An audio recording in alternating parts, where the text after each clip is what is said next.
Sir, good morning. Good morning, Tushar. Good morning. So we have Abhishek back with us for another session today, and we are just waiting Great. for the participants now. Yeah, great. Good morning, sir. Great. So, how are you, Abhishek? Good, sir. How are you, sir? Very well, very well. So, today, what are we talking about? So we'll be talking about working with contours in Revit. How we can make the process easier by using this tool.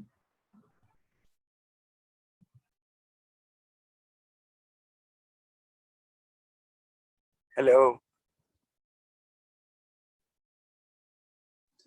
Yeah, can you hear me, sir? Yeah, now it's clear. Absolutely clear. Right. So we'll be talking about working with contours in Revit today. Oh, great. Oh, great.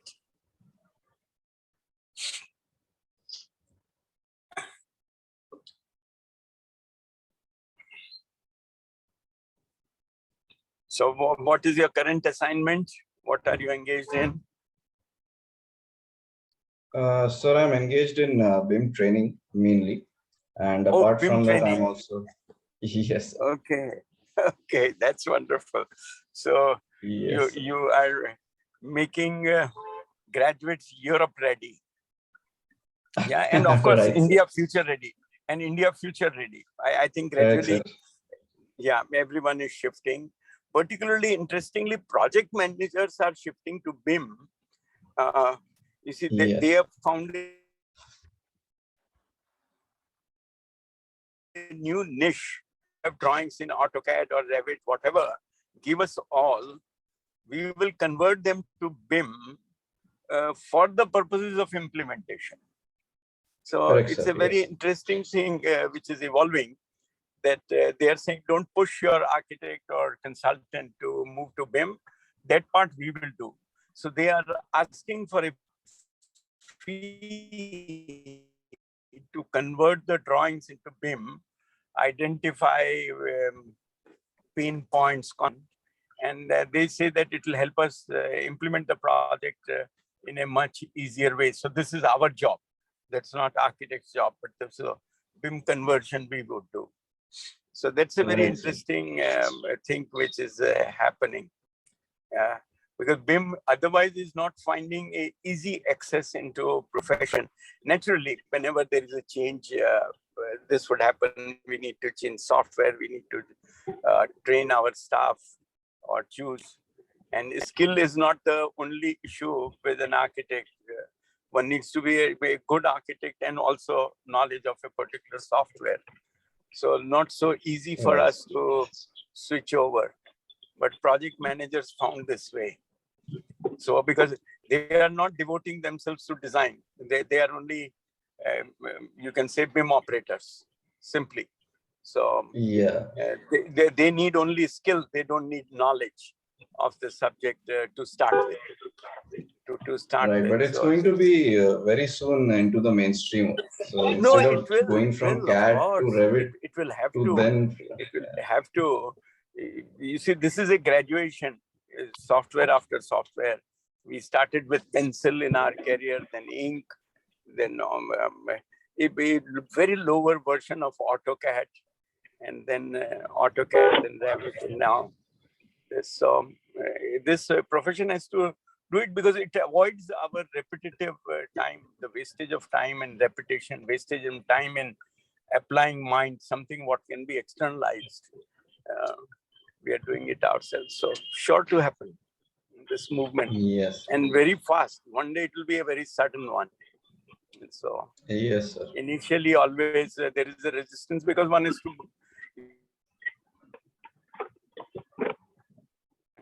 investment, capital investment, and human resource investment.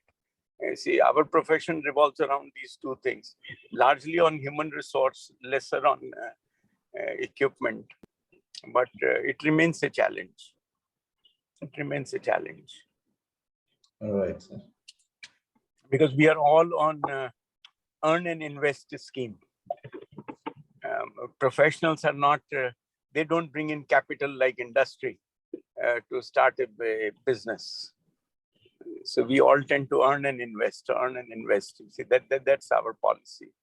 So unless we change this thinking, naturally the process is always slow.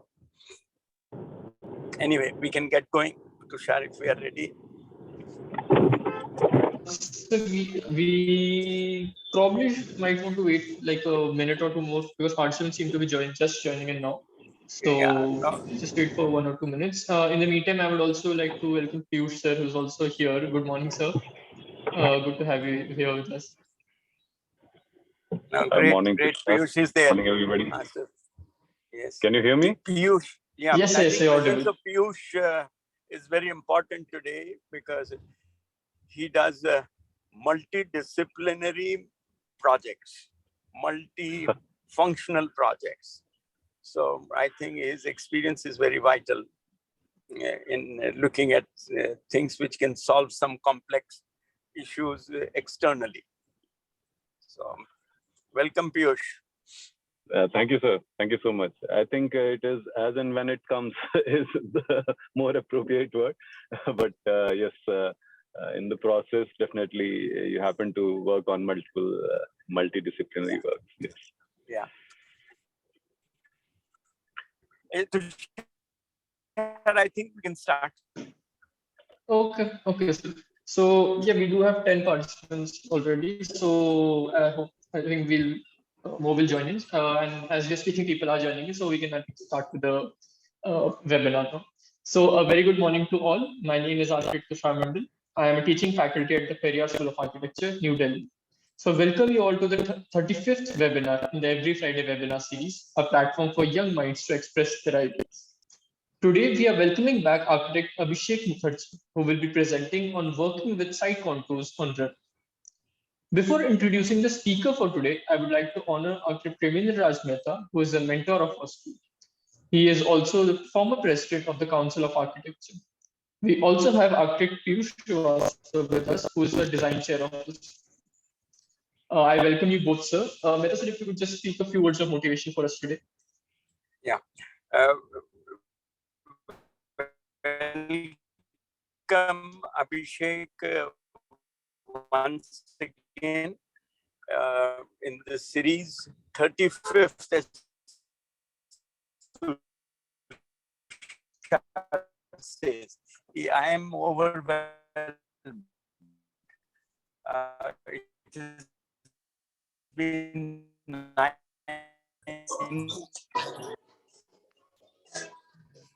months since some very wonderful interest. If ever a new idea is generated by a young mind, that needs to be positioned, it needs to be pursued. And we welcome you all to share your thought and whatever little we could do in the process to promote that idea or that you pursue that idea or interact with the concerned bodies for implementation of that idea. You see, that's our commitment on this forum. I'm very, very pleased that last 9 months has been extremely good. We have got some ideas which have got implemented, which are being pursued, and we wish to pursue these through maybe short-term courses, interactive workshops, whichever way a presenter would think that he needs to carry it forward, and we would possibly we would try and offer that forum. I welcome Abhishek. He's coming in for the second time, maybe the first person to come in for the second time. And what he brings with him is a thought process which would make most of us future ready and also may provide us market access in the rest of the world.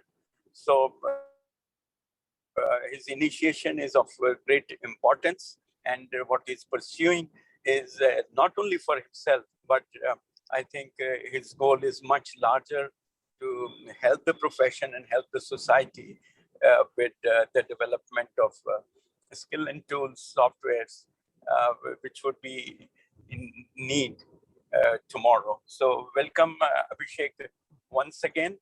And I welcome all the participants and invite them to share their thought whenever they think it's necessary. Just get connected with Tushar And I think we would have an opportunity to listen to you. Thank you and welcome once again. Thank you so much, sir. So now I will introduce the speaker for today's session, architect Abhishek Mukherjee. So Abhishek is an architect with 7+ years of experience who specializes in BIM. He did his BArch and MArch in building services from Jamia Millia Islamia, New Delhi. He worked as a project architect for several years and now is the founder and principal architect of the firm BIM Training and Projects. He has delivered BIM training, implementation, and troubleshooting to individual professionals and to various renowned firms like DMRC, EGIS, Design Plus Architecture, BDP, Confluence, AIPL, and such. I would request Abhishek to now begin with his presentation, and it's a request to all the participants to keep themselves muted for the duration of the presentation. Once the presentation is over, we will open the floor for question and answers where you can add in your questions. And if in case you have a question in between, you can just put it in the chat box during the presentation. Thank you. Abhishek, you can now begin your presentation. Okay, thank you, Tushar. Thank you, sir, for all the kind words. And let me now start with the presentation.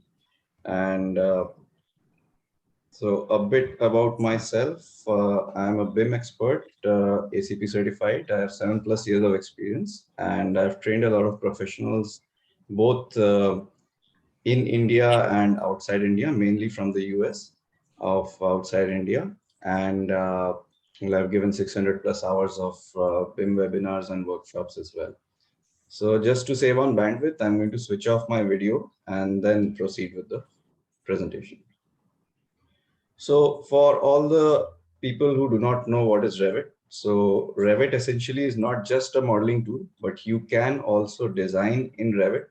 You have options like lines and curves and polylines, splines, everything which you need for single line design as well. And you can also, do 2D and 3D at the same time.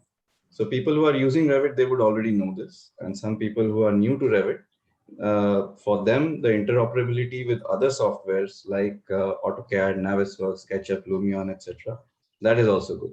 And Revit also has a decent rendering and walkthrough capability as well. So this webinar essentially is only for architects, but we know that the benefits of Revit does not only lie with architecture, but also with structure and MEP. So all the disciplines, when combined together and all the information extracted from the model, we are actually not doing Revit as a 3D tool, but as a BIM tool. So BIM is building information modeling, and we require that for our future projects, because a lot of firms have already mandated it. A lot of colleges have already included that in their course curriculum, and people need to be BIM ready to actually focus on the market. And of course, Revit is not just sufficient in terms of BIM. We also need other software like Navisworks and BIM Collaborate Pro. Navisworks specifically for clash detection, and BIM Collaborate Pro for using a common data environment, Revit cloud work sharing, and coordination between different consultants. So all these are, of course, for a different date. But now jumping on to the topic which we are going to do today. So contours. So everyone knows what contours are, and I'm not going to educate you on contours. Rather, I'm going to educate you more on how to go about doing the contours in Revit. So this is a contour file which I'll be using for this project, using for this webinar as a project. And as a definition, of course, contours are lines which have similar elevation.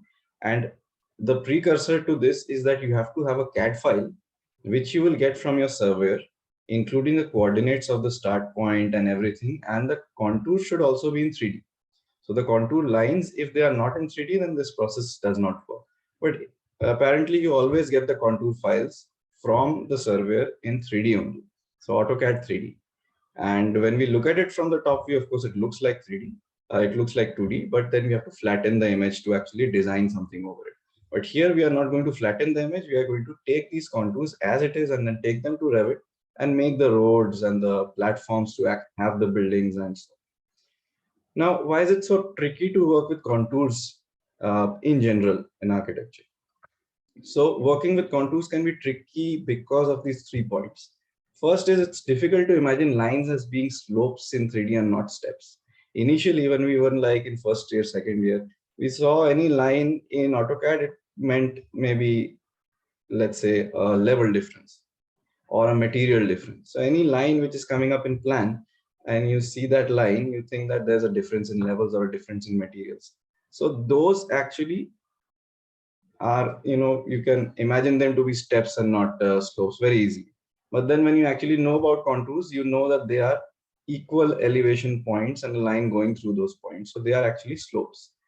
And secondly, of course, you can imagine those by going to any 3D software. But then coming to the second point, that there is no way of substantiation of why we are developing a particular place on a contour site. Like you have a client and he asks you, why have you chosen this particular area for development? The only reason you can give is aesthetics, or the only reason you can give is by visually seeing that, okay, this seems to be a flat piece of land, it will be easier to build over.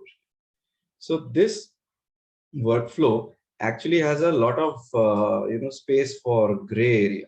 Gray area meaning that it could have been something else also, but you cannot logically justify why this is being done. But how can Revit help us? It can solve all these three problems. First is that both 2D and 3D in the same file will be taking place. So when you do the 2D, you are actually making the 3D also.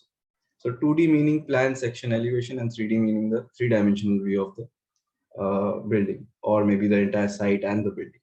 Secondly, we can also create a graded region. That's a feature of Revit to actually substantiate our decision. You need some proofs to show to your client in 3D that, okay, that this is the place we have selected and this much is the difference between the actual site and what we have actually graded. Graded meaning that we have cut and we have filled. And the third point, how do you quantify your decisions, is that you can actually make the topography, schedule, and calculate those volumes of earth which you have cut and filled. So I'm not going to just give you the PPT, but I'm going to quickly jump on to the demonstration just after this slide. So what we have over here is a CAD file, and what we will achieve within this short span of time is that we are going to have a Revit file with all the contours, with all the roads, and with all the platforms for having the buildings. So let's proceed on to the demo without wasting much more time. So I'm going to share my screen again with the AutoCAD file which I have, and this is the requirement for AutoCAD. So I have a contoured file, and this contour has levels as well. All of the 2D work which you see in these white lines, that is the plots and the staircase and some of these, the roads and all, they are in 2D. And if I go for the 3D view of this, so you'll see that the contour lines are actually in 3D.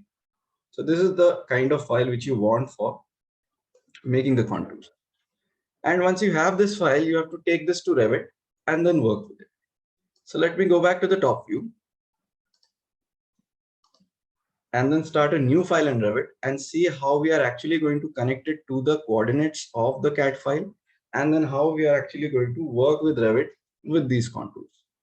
I'm going to share my Revit screen now.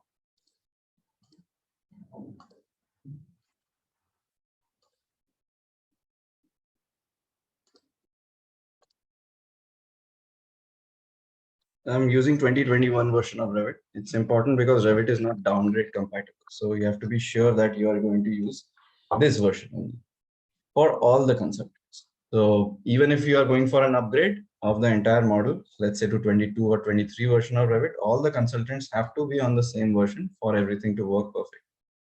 So I'm going to click on new, and I'll use a metric architecture template and then click on OK for the next time. I have to go to the site level. So when I'm on the site, I can actually go for inserting the CAD file and then creating the contours. So I'll go to insert, and then I'm going to import the CAD. Of course, I can link the CAD as well. So I can either import or I can link the CAD. And mainly people who are working with Revit and who have already worked with BIM, they know that what the difference between import and link. To sum it up, import is an option which we are doing today because we are not expecting any changes in the design, right? So I'll just get the file by giving the path here. And then this is the site contours file, which I just showed you. And when I open the file, it's not here. So what happens is that the extents of the file may be so large that you are not being able to see on the screen. But if you click on ZF, that's the shortcut for zoom to fit, and you are being able to see the file. Now, the first thing which we need to do is we need to go and then select all the elevations and then bring them closer to the file, or else we won't be able to see any elevation. So these are the elevation markers. Probably because of the size of the site, we need this to be 1:500. And then we select them again and then bring them very close to the file. Take these up, take this on the right, take this on the bottom, and this is the file. Remember not to shift these points. These points are survey point and project based. These are the points which mark them as 0 and 0. Unless and until you have a specific coordinate from the surveyor, you should keep these points like this. The reason is that maybe in the AutoCAD, the surveyor has already marked this as 0, 0. And if I go to the annotate tab, there is an option for spot coordinate also. And if you like pick the side of the, the file, then you'll be able to get that coordinate from here. So I'm not going to do that right now.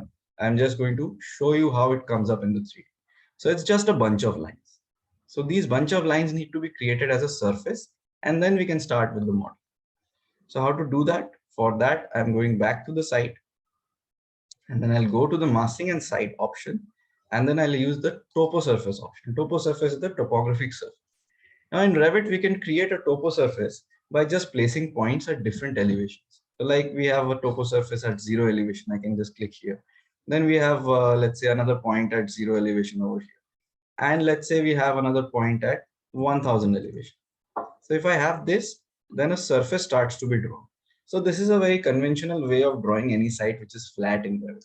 But when we talk about contoured sites and we already have a CAD file, then we simply go for create from import. And then we select the import instance and then we click over here. Now it's always good to have the topography in different layers. So I already have it in different layers. So if I just switch off the layers which are in 2D, and then I just go for the layers which are the contour major and contour minor. So I hope you know about the major and minor contours. Again, a topic for architecture and not for Revit. So then I'll be able to click on OK, and the entire surface is drawn. So if you see these points, these are actually reduced into points of having same elevation. So these points are actually taken up from the CAD file while making this, and then I click on the check option. If I see that in 3D, automatically my site is already over here. Now, what do I need to do? The first thing I need to do is I need to switch on to wireframe view. So I clicked on WF on my keyboard. So wireframe view is the view which we require so that we can crop the excess area of the site. And why do we need to do that? Because Revit again is a BIM tool. So that BIM is information, and we can get the information of the area of the site also if we have the correct area. So we need to go for split surface, select the surface, and then just draw a rectangle all throughout this, like this. So this surface will be split into two parts. One is the part which we want to get rid of, and the other one is the part which we. Let me just go and then go for split screen view, and you can see that I can select this surface separately and this surface separately. So if I select this surface and then click on delete, I'm going to get the exact site. And if I select the site, then you'll be able to see the projected area and the surface area of the site. So surface area is actually the area of the site, and the projected area is if the site was flat, then what would be the area? So that is the area which we are looking for. Now the next thing is to work with the levels. If I go to the south elevation, I would see that there are lots of lines over here. Of course, one of the lines I need to hide, that is for the. So I'm going to click on double H. That's the shortcut for temporary height. So one of these lines, bunch of lines, was from AutoCAD. So here also the bunch of lines are from AutoCAD. If I hide them here also, you'll be able to only see the side. So I'll not hide them here. I need to hide them here only. And I see that the levels are lying somewhere below. So I just need to stretch the levels so that it crosses the site perfectly.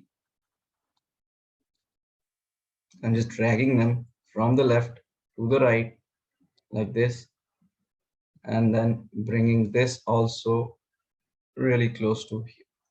Now remember, the the levels of the contours, if you go to the site level, you see that there are these levels of various building elements also, and the levels of the contours also, like 60 meters, 75 meters, 65 meters, and so on. And even the road, 62, 64, 68. So these levels are from some particular datum point. That datum point is 0, 0. So always remember that while doing contours, level 1, that is the datum point, should always be at 0. So that when you draw the roads over it, you will be actually able to draw by giving them specific offsets. Now there are various ways of drawing roads. A lot of people will tell you to just use the the split surface option and then draw the roads, but that's a wrong way of doing it, because you cannot quantify the elements properly if you go for that. Plus, if you cut sections, it will be wrong. Secondly, the split surface will actually have an effect in such a way that it will also have the contours, but we need the road to be flat and then do some kind of cut and fill. So for that, what we need to do is we need to go for making the roads as. So this is not the site road. This is actually the road which is, the outside the site. So I'm going to start from here. So if I hit the, architecture tab, and then because there's no option for road as such in Revit, so I'm just going to go for a structural floor. Anyway, most of the roads in contoured sites will be concrete, and maybe then there will be some asphalt over it. So I'm going to just make a 6 inches thick concrete road right over it. So good part is that you'll be able to select these lines to make the road. So you don't have to imagine anything. You just have to select, select, select, and select. Always remember to select the roads from a particular elevation to a particular elevation. Don't select everything, then it will mess up the file. So I'm going to use the line to just restrict this from here and restrict this, let's say up till the side boundary. And then I'm going to fillet trim these so that these are now there. Now, of course, there's an overlap. I need to get rid of that. And when I'm done with this, you'll see that in 3D also the road is coming up below, that is in level 1. So I'm going to click on tick. The road is here. If I hit the, the 3D view, so you'll be able to see the road. Now, why did I not use building pad for this? There's an option in the massing and site tab called building pad. So what is this building pad? It will add a base for the building, and it will also work good with contours. The reason I did not select this is because we do not have the option to control the points and modify the subpoints. Whereas if I select the floor, I can actually modify the subpoints or sub-elements, which means that I can give these elements a different elevation. So I need to start from where? 60. So I need to first, in fact, initially I need to go to the units and then select the length as not millimeters, but meters. I could have also given 60,000. That's also an option. 60,000 millimeters equal to 60 meters, right? So I'm going to select this, modify the sub-elements. I'm going to select the line and then move that to 60. So what's happening? This portion moves to 60. And Revit will give me a warning that this is too difficult for a floor to be there, right? So we are moving from 60 to 62. We have this in 60. We need to make this also 62. So we have this. And one of the points over here is still at 0, this one. So I'll just click here on this line. Instead, I'll just click on the point and then maybe make it somewhere in between 60 and 62. Let's say 61. So the moment I do that, I see that I've been able to create a road like this. So 61 is probably not that good a value, maybe 61.5. So it'll at least come over the contour, 61.5. So you are actually trying to build the road like this. And similarly, if there's any other point which you need to, make it straight, then you can add more number of points also and then make this surface straight also. So right now I'm just touching over the concepts because of lack of time. So I'm going to then select this surface and then make this also. So again, the same process, floor, structural, and then I select the pick lines or tool and then pick these two lines, pick this line, trim this. If I don't trim this, then the floor command will not work. And then end it here. Again, I go out. Okay, so it's saying lines must be in closed loop. So here the loop is not closed. So I need to again trim these together. So it's the same thing as doing fillet in AutoCAD. Again, same thing. I need to select this and then modify the sub elements, and then select this and then give it a 62 elevation, and then give it this a 64 elevation, right? So these are some of the aspects of roads. But we actually have to grade the site because this site is no good for us. We cannot calculate the cut and fill from here. So how do we grade the site and how do we create a graded region and what is the purpose of graded? For that, we have to go to massing and site. And then there's an option called graded region. Revit says that it modifies the topo surface to indicate changes during the construction process. Okay. So we need to select the graded region option. We need to create a new topo surface exactly like the one, or we need to go for a new topo surface based on perimeter points only. So what is the basic difference between these?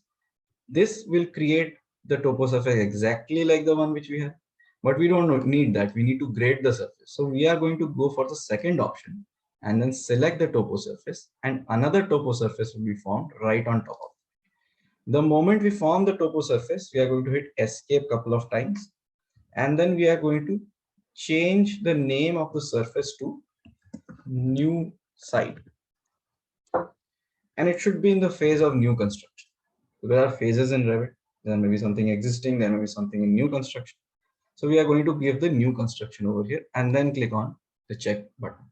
We can also select the surface which was the earlier one and then edit the surface to find out if this is the surface or not. Now I think I've selected the one which is the new one. Now I've selected the one which is, I think, yeah, the one with the more number of points, which is the existing one. So for that, again, I'll need to select, and instead of new construction, I need to make it existing. And then the name of the surface, I may give this as existing site. So automatically the thing which is existing will turn into red. Why? Because something in phase filter is on, that is show all. So this is saying that the existing surface is in red, maybe because it is being demolished or something. And the other surface which we are using is in brown, let's say that's the earth material. We can also select material as grass or any other thing according to our site. So now if I hide this surface just by clicking on double H, you'll be able to see only one surface and you are able to make some sense out of this. So now, again, because of limited time, I've already made a few of the things like the staircase and the, this thing, the staircase and the roads and all already from before, and I can show you what that file looks like. I'm going to just close out of this file, maybe save this somewhere. Let's just save this as project one for the time being. And now I'm going to open the file, which is the site roads and staircase file. So this is how I've made the site roads and staircase. Actually, rather the building pad and the surface. So this is one of the building pads which we have. And these building pads are going to help us to accept the building. So how have I made this? If I go to the site and then I scroll in, then I see that there are some of the platforms to accept the building at 81 meters elevation and some of them at 76 meters elevation. So if we have 81 meters elevation, 76 meter elevation, then of course we would need a staircase to go from the bottom to the top. And what effect does it have on the level? Level 1 will always stay at 0. But the level 2, level 3 and level 4 may go at the level of the roads. Why do they go at the level of the roads? Because the building pads do not need a level itself. Now I have taken the building pad height offset from level 1. Probably not a good idea. The good idea would have been to take it from level 2 because the building pads will also have some kind of, the elevation, and those elevations will also be playing a part in the cut and fill volume of the site. So if I look at it in the 3D now, I see that this red surface is the surface which is the one which we had earlier on in the graded region. And I've selected this surface as this one. I've also selected a few points to match with these. So how did I do that? Let me do it for the bottom level of this so that we are able to get it clear that how I've done this. Now again, I'm going to open both the site as well as this file. I'm going to hide the existing site and then just work with the site which I have. So here I need to create the surface in such a way that the roads are not coming under the surface, right? So this is right now under the surface. So I need to edit the surface and then add few points. Like for example, I have placed a few points over here. I need to place more number of points at 64 elevation, 64 meters elevation. So I just go here and make this elevation as 64. I place the point here at 64. Automatically you'll see changes happening. So this is the benefit of Revit, that if you were in SketchUp or some other software, you could not do this, neither in Max nor in any other software. You know, not even as good as Revit in ArchiCAD or some Vectorworks kind of software. So you need to actually move from 64 to 68 so that this level shows up. So how do we do that? For that, we move one by one. So like, let's say we have 64, then we have 64.5, maybe somewhere here. We have 64.5 again over here. So this part shows up. And then we have 65. No doubt it's a laborious work. 65 here maybe. So this part is maybe not performing very well. So maybe we would need 65.5 also. Here, this is now going good. And now if we require, although we don't require because this has come up to be correct, we can also go for 66 and 67. Automatically, as and when I add the points, you will see the contours also adjusting, the contour lines also adjusting to these points. And once we are done with this, then we can just click on the check button and then maybe save our file. How to deal with curves? Now there's a curve over here, but this is not showing up over here. So how do we get this curve? So for getting this curve, we need to go for, for getting this curve, we need to again go for the site, edit the surface, and then place points within the curve, which is going from 68 to 70. Now again, maybe 66.25. We already have few points over here, so maybe 67.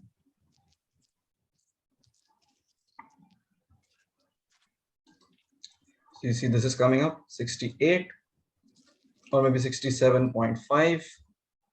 Here 68 should be the center, so 68 now. Here then we have 68.25 and so on. Let me just do one last thing and then we can just check out. So we are able to see this portion of the site only because I've placed points like this. Now, if we used a different method, that was, people who are working with contours in Revit would know that we could have also made contours exactly like the same one. Then we would have had to, go for so many points, and to control those points would take away a chunk of your life, which you will never get back. So probably you would want to go for this method instead of the other. Now, Revit also has good capability, like I showed you the building pad over here. If you want some subsidiary building over here, so I can just go for massing and site, building pad, and that building pad can be from level 2. And then from there, I'm just going to draw rectangles as long as it is in the topo surface and at a specific level. Now, let's say this is level 65. So I can just make this height offset from level is 65. And then I can click on check. So it is going from level 2 to 65. So hence it is extruding a lot of topo surface. For this to work correctly, we need to go to the south elevation and check the level of level 2. The level 2 is already 70. So maybe we would need to go minus from the 70. So we'll select the building pad either in 3D or over here, edit the boundary. Instead of 65, we would probably go for -5 and then click on check. Now we see a building pad has appeared over here, where some of the portion of the building pad is up and some of them have to be either a retaining wall or they can just be, on the surface using a slope. So that's something which is up to the designer to decide. If you are the one who is deciding, then of course you can opt for any one. So what do? Again, you select the surface, you edit the surface, and then you bring it to these levels. So what is this level? This is -6, this is 65, right? the contours will always work from the points of the contours. They will always work from the 0 level. So you have to give this as 65 and then just click, click, click, click, and click, click, click, click here. As many points as you give, the contours will be smoother. And now you have a kind of grading of the surface. This is called the grading. This is how this has worked out. And this is something which clients also are very, appreciative of. Because आज तक उन्होंने नहीं देखा ऐसा. नहीं देखा क्यों? Because most of the people give realistic 3D views, and those 3D views are attractive, no doubt. But then even if they are attractive, you cannot say that, okay, this is the reason why I've done it. You can just show them the 3D and then, okay, aesthetically this looks good and all. And this particular file will also help the surveyors in the site and also the site engineers to later on go for construction. Another good part about this, that if I go for shaded view now, whatever portion of the roads we have done till now and whatever portion of this is done. And if I now hide the CAD file, I don't have the levels, right? So I can just go to annotate, and in annotate, I have the option for spot elevation. Without the leader, I can give spot elevation to any point of the road. Let's say I take this as 1:500. So I'm going to get a 70 here, 76 here, 76 here. And as the level increases or decreases, I'm seeing that there is an increase and decrease over here also. So here, here, here, and any other point. Maybe here also. Now it depends on the accuracy of the levels. So if I go to units, and if I go over here in the meters, if I go and then go for 2 decimal places, it's going to give me more accurate levels. 64.6, 65.77, 67.3. And the latest building pad which we did was on 65, if you remember. And we can just go for spot elevation, 65. This will confirm that we have done it correctly. And now, of course, this looks in midair. How do you solve that problem? For solving that problem, we just need to scroll down to find something called as a section box. It's going to cut sections on the 3D. So as and when you cut sections on the 3D, you are going to get a surface from the bottom for the topo surface, which is going to help you to visualize it better. And how the elevations and how the sections are coming up, you can just give it as a schematic one, like this. Similarly, we have a staircase. Also, the same process is for the staircase. Like, let's say this portion of the staircase has some ground. If I want to edit this portion of the staircase, I just go and then select the topo surface here and then edit the surface. I need to make sure what kind of level this is. So probably this is at 75 and I need to place the point at 75 and then just click once over. So यहाँ 75 है, but नीचे थोड़ा सा बिगड़ गया. So we need to edit that also. I'm not going to do that. It will take a lot of time. So I'm just going to finish the surface as it is. And then I'll open one more file, which is, having the entire site developed. So let me go to that file and then open that for you.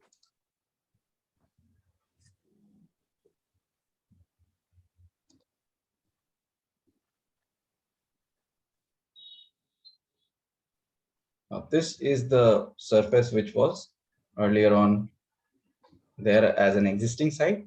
And if I hide that, this is the surface which is drawn right now. So I've corrected most parts of it. And you see each and every point has an elevation over. Similarly, if I want to just cut a section, now what would be difficult if you are doing AutoCAD? The thing is that if we cut a section, we need to draw the entire section. Here we just need to fine tune the section. So I just cut a section like this. I can go for the extents of the section. Let's cut it from the building pad. I can just move the section, maybe up to here, and then double click. So a schematic section is ready. We just need to get rid of the CAD. And then you are seeing a line. This is the line of the existing surface. Let's just name this surface as existing. I did it in the other file. And this is the surface which is the graded one. The one which we are actually cutting now. This one, and this one, and this one. So we can just control the extents of how much we want to see. And of course, because it's not a building kind of a demonstration, so I have not added any buildings over here. So this and this is how you see this. So again, depending on same principles of Revit, depending on the scale, the hatch will disappear. And similarly, you can take a screenshot of it, put it in a presentation, and then maybe draw some sketches over here, which will denote the building like I'm drawing here. So that's up to us, how much in detail we can go and how much time is there for doing our presentations. So all of this can be directly done over here. Now, what is the last part which we are going to cover? So the last part is that how do we calculate these volumes? It's important to calculate the volumes of the cut and fill, or else why Revit? Just do CAD and 3D. So we have something called as schedules and quantities, where we can right click and go for a new schedule and quantity. Here we have something called as a topography schedule. And this topography schedule will give us the amount of cut and fill which is there within the, within the model. So you can just click on OK. You don't have to calculate anything as such. Revit will do that for you. You just need the name of the site, the net cut and fill. You need the cut, and you need the fill as well. Net cut and fill can be down. And when I go for OK, so these are all the values of cut and fill. So how do we decode these values? There are lots of values and only one thing which is written as existing. So for decoding these values, we need to actually look at them like this. So when you select anything in the schedule, the site is going to highlight. Now this is a wrong information. Why? Because this building pad has been made from level 1. Actually, if I see on the south elevation, it should have been made from, let's say, level number 4, which is 80. So it would have been that much cut and fill. So let's do that. If I just select both of these, well, both of these are on the same elevation. I'm going to go for level 4 and then going to go for an elevation of 1 meter. See how it is going to change once I do that. So level 4, 1 meter, it has changed a bit maybe. Similarly, if I want to know the name of the surface, if I select this, I can name the surface as BP for building pad 1. And you'll see the name appears over. Similarly, for 2, I can name it here also, BP2. And it's going to name right over here. Similarly, maybe this is the 3. And this is the 4th. So similarly, I'm going to name these. And this is the site. This is the new site. So for the roads and the site, this is the amount of material, that is it. This is the amount of earth we have cut. This is the amount of earth we have filled. And the net cut and fill is a negative value. That means we have cut more than we have filled. So what do we need? We need the total to be in such a way that the cut and fill are more or less equal, so that topsoil conservation and some TERI and GRIHA and lead ratings require these values to be given to them. So what happens is we get those values from the site after the actual construction. But right before we start the construction, we can also get these values from there. So we don't need to, because the existing does not have anything else, we don't need to just calculate them manually. We can just go to sorting and grouping. And we can sort and group by, let's say, the name of maybe the cut and fill or the net cut and fill. And then we can just go and then just calculate the totals. We can itemize every instance also. And then we can calculate the net cut and fill totals, the fill totals, the cut totals, and we'll get a summation of all these areas. So net cut and fill is actually less. If you see these values, you will see that there are lots of cut and fill happening. But actually, if you see the net amount of cut from the previous surface to the new surface is this much, and the fill is this much, and the net cut and fill is actually very less. That's only 213 meter cube at a site which is 100 meter by 100 meter, which is like, how much is it? 1 lakh square feet, 1 lakh square meter, 100 into 100. Sorry, it's 10,000. Sorry about my math. It's 10,000 square meter. That is 1 lakh square feet. I was right about that.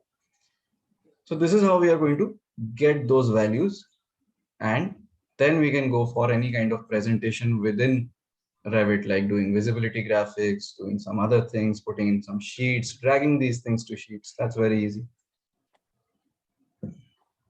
So this was something which I wanted to discuss with you all about contours, because let's say that we even see some YouTube videos and all of contours, but they actually don't describe on the projects.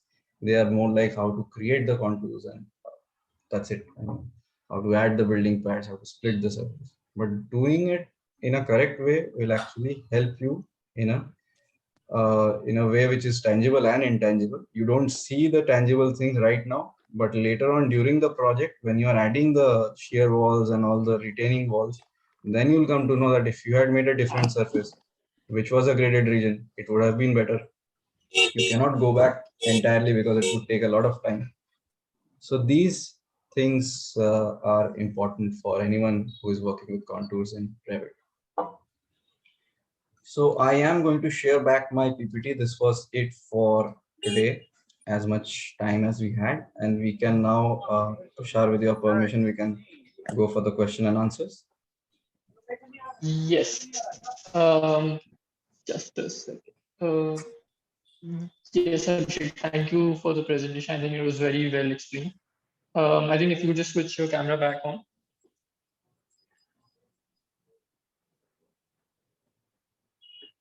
Yes, so thank you for the presentation. So we open the floor for question answers. If there are any doubts or questions that or queries that you would want to ask, you could either just unmute yourself and ask, or you could put them in the chat box, whichever method you prefer more.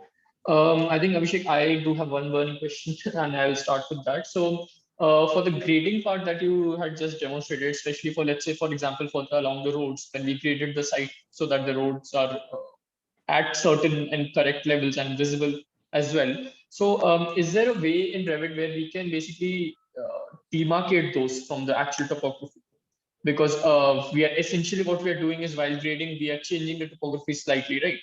So is there a way to, other than the cut and fill, is there a way to visually demarcate the difference between the original and the degraded site? So other than this, there's no other way of doing it actually. You can do it directly on the surface, but again, then the net cut and fill volume on the cut and fill volume will not be calculated. And similarly, once we are through a certain stage of the project, those are some of the quantities which people expect from a Revit file. So there's no direct way of doing it except for without grading if you want to do it. But then again, cut and fill will settle. No, so that is fine. I'm just asking if there's a way to visually demarcate the graded parts. Visually demarcate that this was the original topography and this is the topography after grading. Okay, yeah. So that visually demarcation is based something on the phases. So if we are doing phasing correctly in Revit, then we have a lot of phase filters in Revit. So right now it was set to show all. That means the previous site and the new site, both of them will be shown. Visually speaking, we can also mark water tables in Revit. We can also determine the contours, which are, the major ones and minor ones. We can determine the contour intervals to be lesser than or more than 1 meter. So those things can be done visually in through phasing rather, not just in Revit, but through phasing we can do that. Okay. So yeah, I think that's for my question. If there's any other question that any participant has, then they can just probably unmute themselves and ask or put it in the chat box. I think if you could, Abhishek, also display your contact information, that would also be nice in case anybody would want to connect with you for a question or a doubt later that they have, or if they would want to just get in touch with you for troubleshooting. Yes, definitely. So yes, so please you can contact us on askus@bimtrainingandprojects.com, and you can also note down these numbers. So we have hourly troubleshootings as well, and we are also running a course of BIM, not just Revit, which has 100 plus hours of online training and 20 plus hours of query resolution. And we are also providing some exclusive content like webinars and access to recordings as well. So a lot of people do not give you access to recordings, but we are providing that as well. And we try to respond to you and your query within 24 hours. And you can definitely contact any of these numbers or email us for any query, and we'll get back to you. Sir, if you, I don't think we have any other questions. If you just give a few of your comments or closing notes, I think that after that we can probably bring the webinar to a close. Sir, are you here?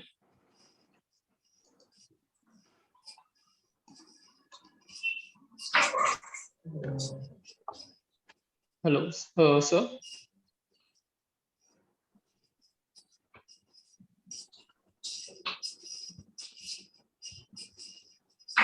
Okay. I think in that case, I think sir might be occupied right now.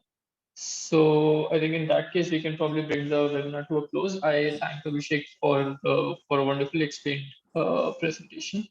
And yeah, and if any other participant would want to connect with us, would want to present their ideas in the format like Sir said in the beginning, then please feel free to connect with our school.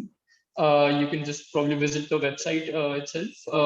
It's periyarsoa.org, and in that case, and would connect with me, and we can take forward your idea in the form of webinar. Sir, yes. I think yes, sir has raised hand. Yes, sir. Yeah, Please go ahead. I just wanted to thank Abhishek. I think a wonderful presentation, very enlightening, how to deal with the difficult topographies and how to integrate things into the mainstream professional work.